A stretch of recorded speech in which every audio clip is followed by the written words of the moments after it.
The Republican Party has a problem relative to the creepy losers that inhabit it, that are adherents of the cult of Donald Trump.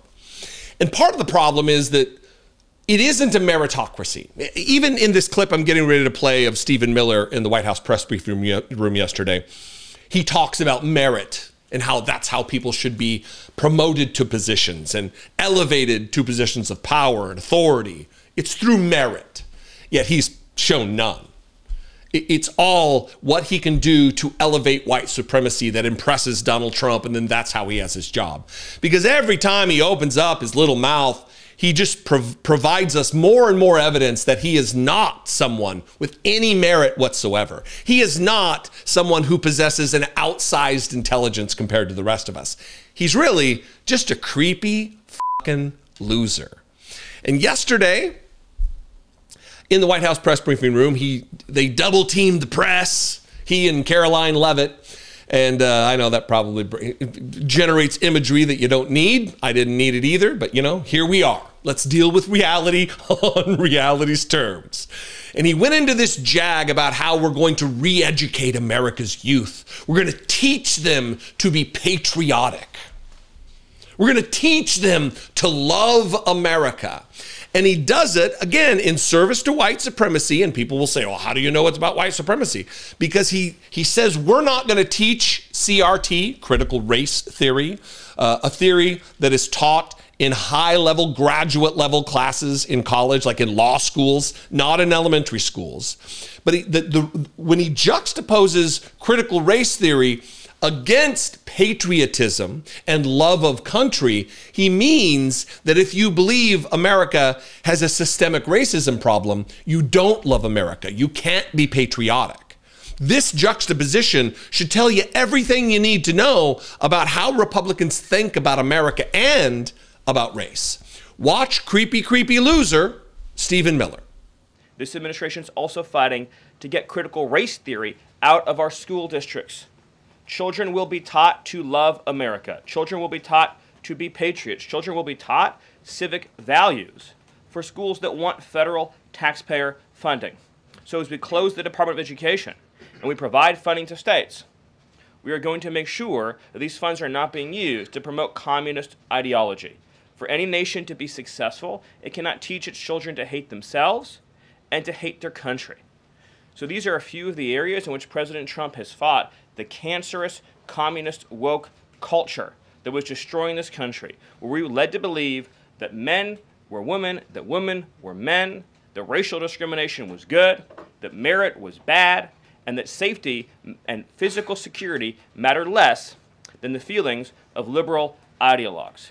The president has also fought to return the Department of Justice to its core mission of protecting public safety and locking up violent criminals, instead of using the Department of Justice to target conservatives, to target Christians, to target people of faith. You see the juxtaposition, CRT versus patriotism. Children will be taught to love America, as though you can't love America if you criticize your country.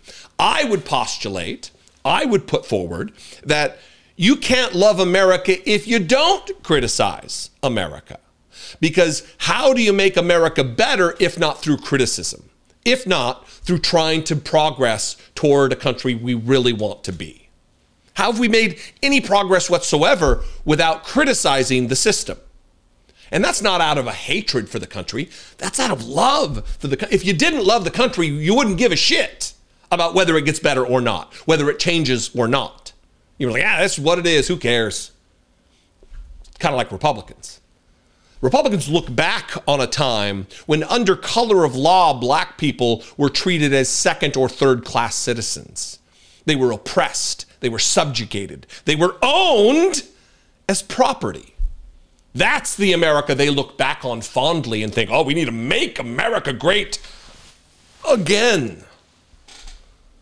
And if you criticize anything that has been done to disparate people all across the country, indigenous people, Latin people, black people, religious minorities, Jews in this country, It's baffling to me. Children will be taught to love America. Children will be taught to be patriots. Fake-triots is what they mean. Children will be taught civics values for schools that want taxpayer federal funding. And then he says, so as we close the Department of Education and provide, close the Department of Education and provide funding, how are you going to administer funding for schools from a federal level if you've eliminated the Department of Education? Are you going to open up a new Ministry of Propaganda with our American version of Joseph Goebbels? Everybody hates how I say Goebbels, whatever. Goebbels, that's how I was taught to say it. This is who Stephen Miller is. A man without merit, a man without intelligence, all he has is ideology, a hateful, white-centered ideology that wants to erase the existence of any contributions to our culture and our society that black people have made. It's what he wants to do. They are administering their mass deportation effort as we speak, under the direction, under the planning of Stephen Miller. And then again, with the cancerous, communist, woke culture. Communism, it doesn't exist in the minds of conservatives. It must not exist because it means something. Being a communist means something. And when you talk about people like Chuck Schumer, for instance, being a radical leftist communist, it's meaningless. When the most centrist, milquetoast Democrat like Nancy Pelosi or Chuck Schumer are communists, then there are no communists. But, you know, the merit man, the man who's only there because of his merit, Stephen Miller, would have you believe otherwise.